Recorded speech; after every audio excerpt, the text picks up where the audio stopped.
All right, welcome to the Recruiter Startup Podcast. I'm joined today by David Hunt from Hyperion Executive Search. How are you today, sir? Grand, all good. It's great to be with you, Dualta. Yeah, good to have you. Before we jump in, this podcast is sponsored by Luxo. You know what they say, Dave? Go on. No party, no Luxo. A good sponsor to have. All right, great stuff. So let's have a chat, Dave. So I like the look of your business. I like what you're doing. I think you're putting a nice twist on executive search in a nimble, international, media-centric, community-orientated way. And yeah. I know a lot of people are trying to put pieces of that puzzle together. A lot of people we're coaching, actually, they're not as far on as you, and they're wondering like how they go about it. Give us a bit of an insight into, I know you've kind of got all the pieces in play now, but give us a rundown on your background, and maybe let's jump into when you started looking at things a little differently. Sure. Yeah, no, I appreciate that. So way back when I started in 91, 92, which shows the grey hair, at Austin Ben, which was one of the old school, literally, there's your desk, there's the phone, there's some cards, there's some directories, go smash some numbers. And did well, did super well, hit all the league tables and everything. But after about 9 months, I thought this is not a great way to do business. We were churning people, we were churning clients. And yeah, that was kind of, but it was a great learning about some of the basics of metrics and recruitment. But not too long after that, I was approached by a company called BMS, who at that time just had one office down south in Egham, and they were looking to grow a business up north in Warrington. And they were a contingent but sales specialist recruitment company. Mm-hmm. And I joined those guys. I had 5 great years there, really good leaders, really good founders, still contingent, but learned a lot of the yin and yang from those 2 experiences, if you like, and took those forward into, again, moving more into executive search internationally further in my career. And when I actually founded Hyperion, it was kind of those 2 yins and yangs really that informed how I wanted the culture to be and how I wanted to run the business, and taking the best bits of both, or the learnings from the bad side and the good side, and trying to put together a platform where it's a great place to work, but equally where we do enough business to clearly make to make revenue, to make the numbers we need to achieve, and to become an international business, which was always the goal. How'd you fare through the pandemic? We did well. I mean, the first probably 3 or 4 months clearly was really tough. Well, from March, ironically, I was in February, I was in the US, and we'd signed our documents to create an business, rent, bank accounts, all this kind of stuff, to scale the US. And then literally a few weeks later, COVID hit, and we were all desk bound. So we put that on hold for a period of time. And for the first 3 or 4 months of the pandemic, most things just shut down. So we had a tough summer. But from Q3 onwards, it's just started to pick up. I mean, the tailwinds are in our industry are pretty strong. So from Q3, Q4, and this year, Q3, Q4 last year, and this year so far have been phenomenal. So yeah, it was a kick in the summer when everything just shut down and nobody knew what was going on. But after about 3 or 4 months, people just realized that, you know, business goes on, life goes on. What's the current headcount at the moment? We're 12 presently. 12 presently, and what space do you do? Which area are you in? We're clean technology. So we work exclusively in renewable technology, electric vehicles, future mobility, smart cities, areas where technology is disruptive and is making an improvement on society or the environment through the better use of technology, really. So cleaner fuels, cleaner energy, cleaner ways of doing business, cleaner ways of getting about cities. And are you, you've got offices in different places around the world, or?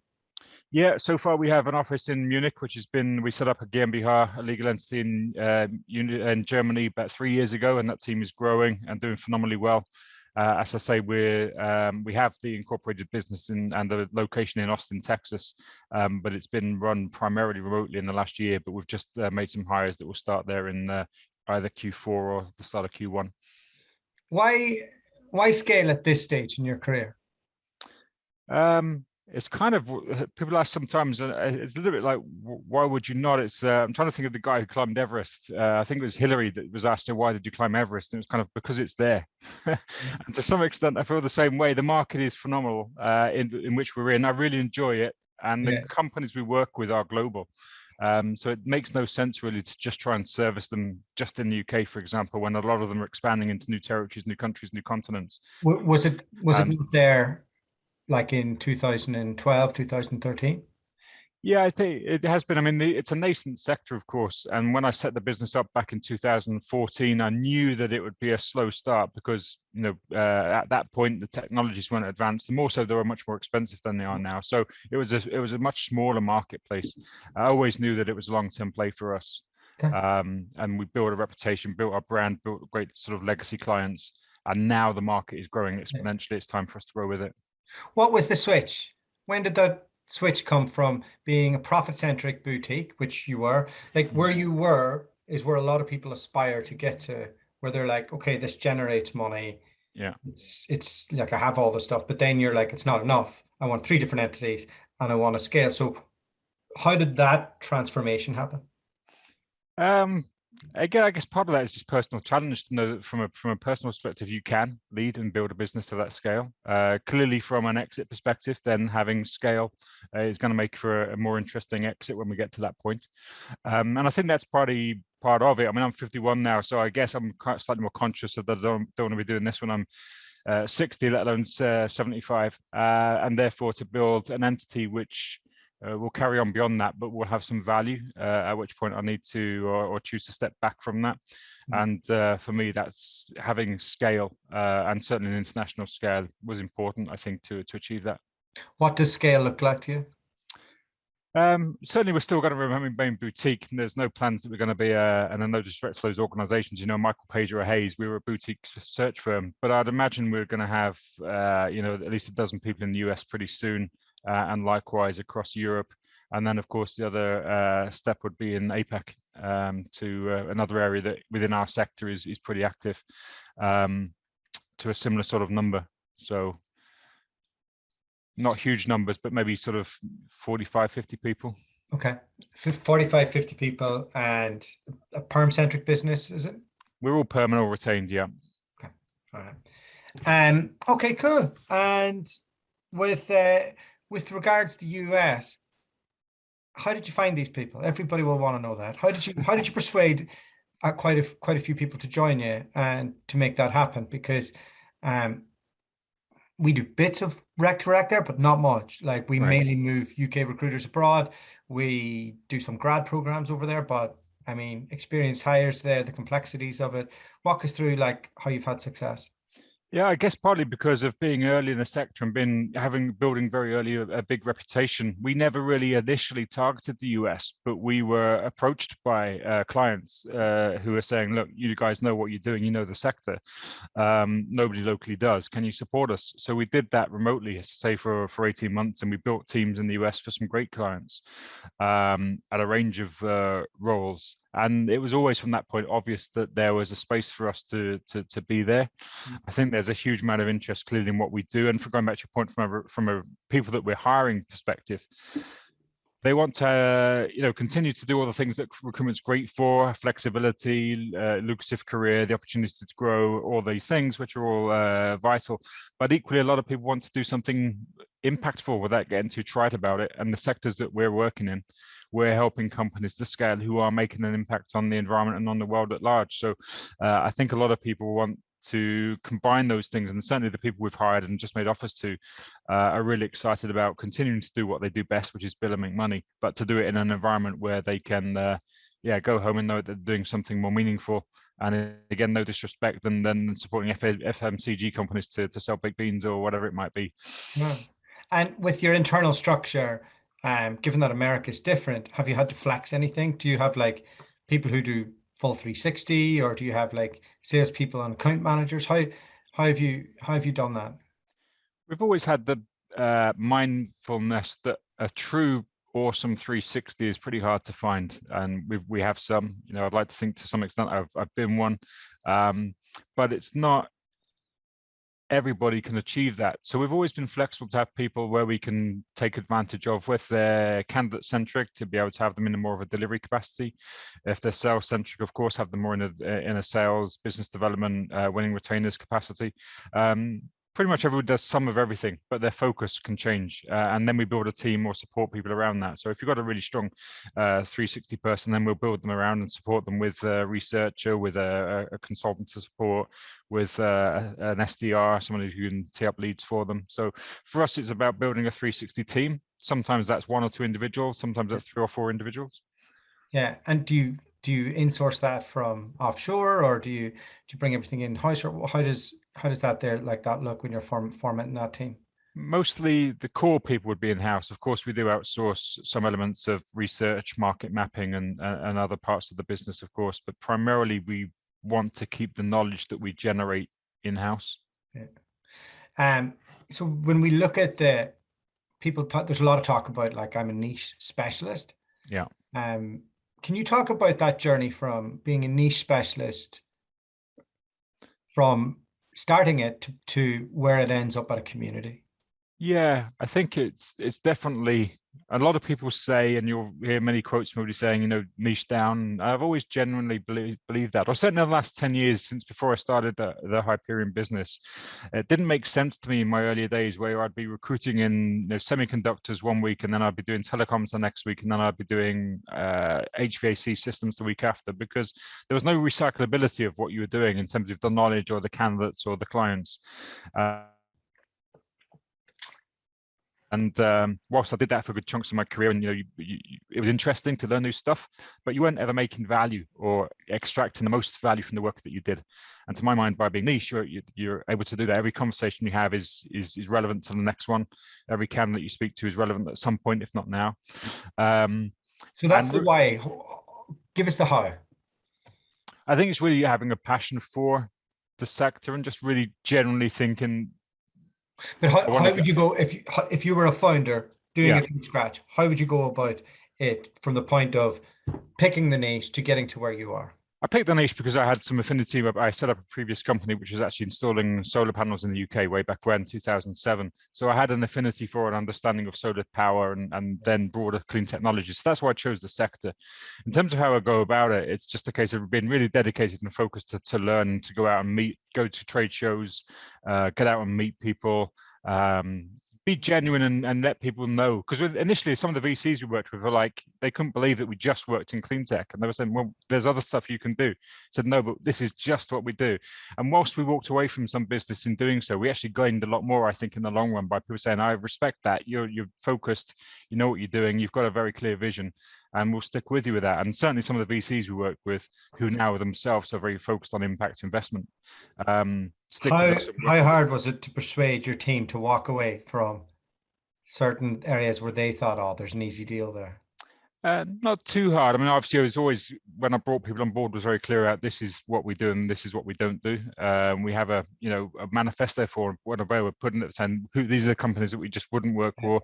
These are who we want to work for, and there's a little grey area of people that we could work for.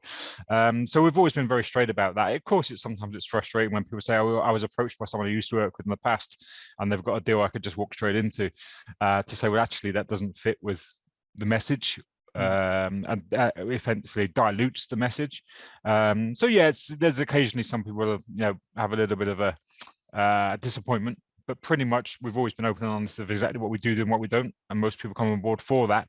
And so sometimes having to walk away from a deal isn't the end of the world if they know that they're actually the path they're on is the right one for them. What point did you think, okay, I can take this to the next level by launching a podcast focused on the space? Pretty much going back to your point of becoming in a niche and being known for that niche. When I started the business, of course, it was just me and a laptop, and so you had to create a profile and an awareness of what you were doing on a very tight budget. We had no marketing spend, so essentially I was always very prominent on LinkedIn, on going to trade shows, on speaking, guested on other podcasts, spoke at events, and started to build my personal brand and profile along that along those lines, and that was really helpful. And then I just thought, well, you know what, I'm working with such cool founders and CEOs and such brilliant clients, and they've all been through their own trials and tribulations, successes and failures. Wouldn't it be great to share those stories to our client base? And wouldn't it be interesting, more importantly, for our potential clients to hear those stories? And so I started it almost like a hobby. And I'm sure from your own experience, you remember the first few were dreadful. You just hated listening to yourself and you were just rambling away. But pretty much you get into the habit of getting it right. And we're now up to about 85 episodes. According to listennotes.com, we're in the top 2% of podcasts globally, which, given that we're in that little niche of clean tech and entrepreneurialism, is pretty cool. But equally, it does bring a lot of interest. It does bring a lot of opportunity to our door, because again, people just see that you are embedded in the sector. They see that you're good friends or have good relationships on some high-profile people within the sector, much like you, of course, in the sort of the rec space. You just know a lot of the movers and shakers, and that brings you a lot of respect and credibility. Yeah, it doesn't happen overnight, though, does it, David? Like, it's like you're not just going to turn on the podcast half. It's a bit of a process, and I found I thought I'd set up a podcast, and I thought this is going to be great. I'm gonna get like all the senior con 25-year-olds listening to it, and that never happened. It was all just guys like you who listened because they wanted to hear what their competitors were doing. And which was fun. And then it was like, oh, the guys who wanted to set up, and then that led us to launching communities and doing that side of it. Where do you stand on that transition from being a niche specialist to creating value through a podcast to then going, okay, now I'm going to add more value in the community space? Yeah, I mean, of course, it is a journey, and the more that you know and the more of the community that you have, the more you can see opportunities to help them, and obviously in doing so, help yourself at the same time. So certainly we've evolved and are continuing to evolve our services around retention services and team dynamics, and helping, certainly from the VC perspective, make sure that the team that they are buying into is adequate or strong, and if not, then how do we go about improving or replacing the team that's there? Of course, because we work with so many startups and scale-up companies, often the challenge is they need the money in order to hire our services.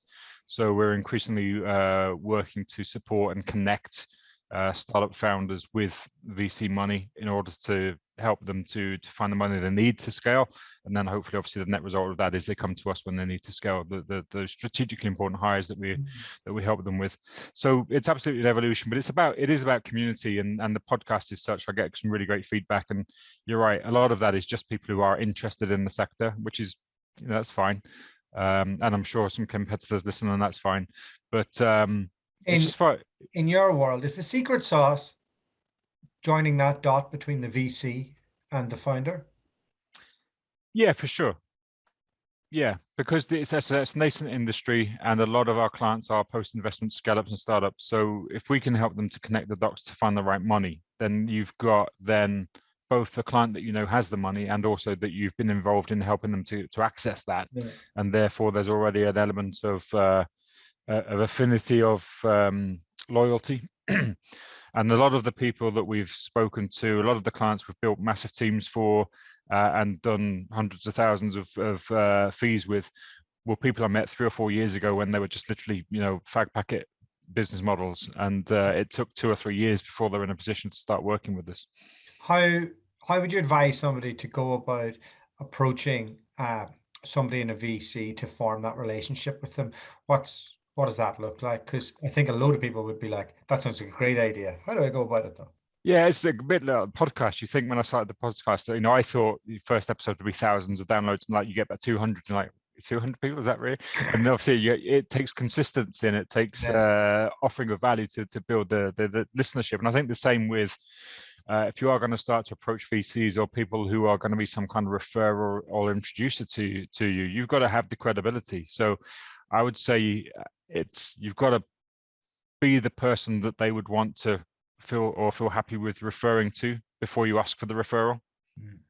And that comes down to, there's no shortcut. You just got to put the work, you got to put it in the hard yards. You got to create your brand, personal brand and company brand, you've got to put yourself in a position where people will trust you. And then you'll start to get them to open the door, or then you can get the conversations or the meetings with the VCs and private equity companies. If you go straight in and saying, I'm a great recruiter, or we've got a great recruitment company, can you give us some referrals? You're not going to get a great deal of success. Knowing what you do now, how could you have done all this faster? To be honest, I think it'd be having the balls to do it faster. To some extent, I always knew that it would be a slightly slow burn, but then I probably lulled myself into a sense of, well, that's how it is, and not necessarily recognizing the opportunities where I could have scaled more quickly.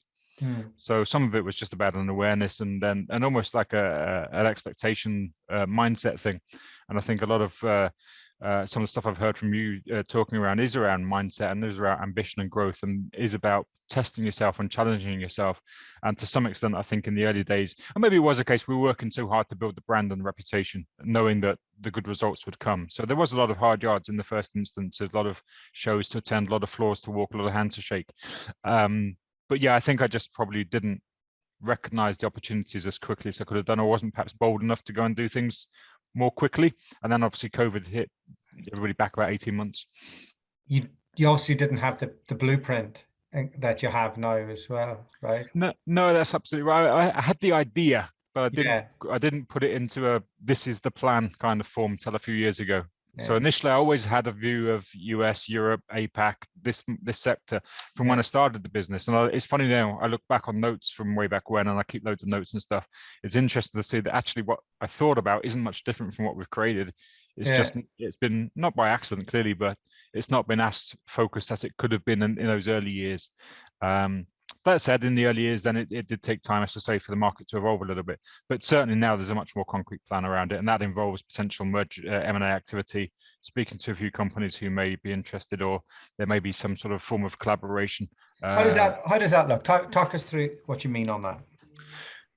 Going back to your point, there's what services can we offer to our client base? What can we capitalize on from our reputation that adds value to our clients, but clearly adds value to the business as well? So we're looking at stuff around psychometric profiling and leadership training.